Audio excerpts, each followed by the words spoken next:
Entering the 2019-20 season, the Milwaukee Bucks were seen as one of, if not the favorite to win the NBA title after a 60-win season in just the year prior, despite being bounced out of the conference finals by the eventual champion Toronto Raptors. This season, we saw the Bucks maintain their same form as last season, winning a total of 56 games in the shortened season while having a top 10 offense and the league's best defense. Once again, the team was led by league MVP and Defensive Player of the Year in Giannis, who saw an absolutely dominant regular season. However, much like years prior, the Bucks saw themselves fall short yet again in the playoffs, not even making it past the second round, and falling to the finals-bound Miami Heat in just 5 games.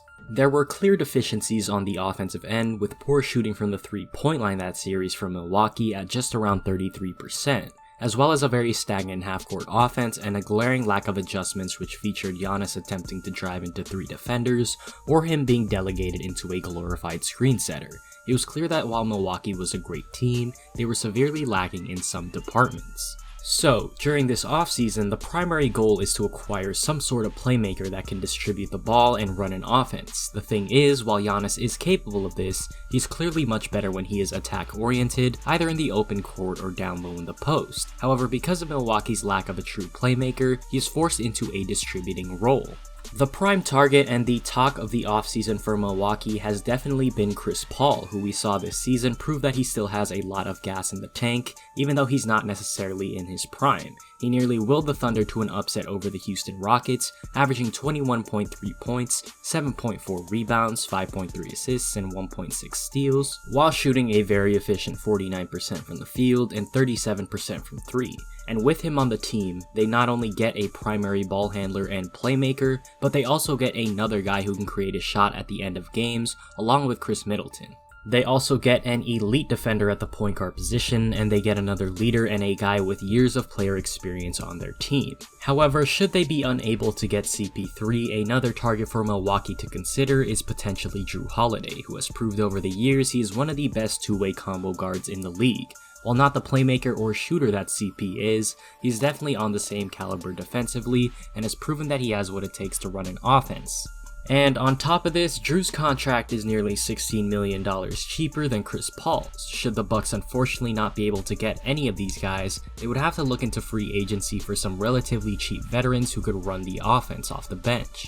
2 guys that come to mind are definitely Jeff Teague and DJ Augustine, and out of the 2, I would definitely prefer the latter given that Augustine is a marksman from the 3-point line and has shown throughout his career that he's capable of being that playmaker off the bench who can run the second unit. And after a great showing against Milwaukee where he averaged 13 points and 6 assists while shooting 47% from the 3-point line, I think Milwaukee could definitely use his services. And finally, Milwaukee needs to get rid of Budenholzer. He's proved year after year that he's nothing more than a regular season coach and is incapable of changing up his game plan even when there are painfully obvious changes to be made. His inability to make changes has costed Milwaukee 2 series at the highest stage of the game, and it's proof that he isn't ready for prime time and that he isn't a fit for what Milwaukee is looking for.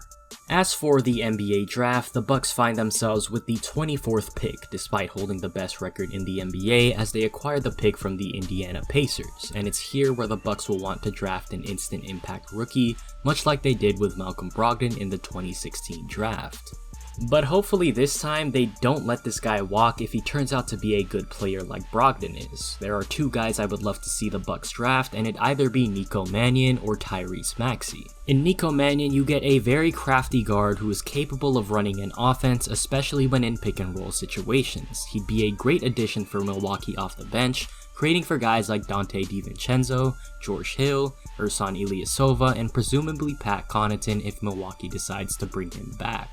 However, out of the 2, I would really love to see the Bucks draft Tyrese Maxey because he really has that potential to serve as that spark plug off the bench. Maxey stands at 6'3" and is a very strong combo guard, and he has shown when he's hot that he can be a great shooter in both spot-up situations and off the dribble. He's a good rebounder for his size as well, and has proved that while not on the level of Mannion, that he is very capable of distributing the ball to the open man. He's no slouch on the defensive end as well, using all of his frame and athleticism in order to stay in front of his man. He's very fast laterally and is very reactive on the defensive end. I could definitely see Maxey being that 6-man type of guy for the Bucks in the future just because of his instant offense. As for next season, I don't think much will change for the Bucks if they don't make a big move for an elite playmaking point guard. Again, they'll be good in the regular season, but once the playoffs roll around and teams start game planning around Giannis, I think it'll be more of the same.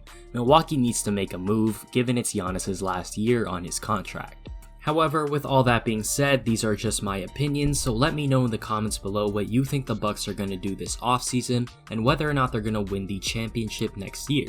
Will they make that trade for CP3 or not?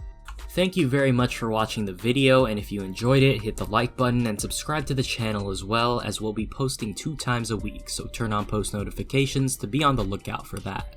But with all that being said, again, I appreciate you checking out the video, and remember this: the last time that the Bucks won an NBA championship was in 1971, when Lou Alcindor or Kareem Abdul-Jabbar was still on the team. Milwaukee is long overdue for a championship, and they definitely have the talent to do so.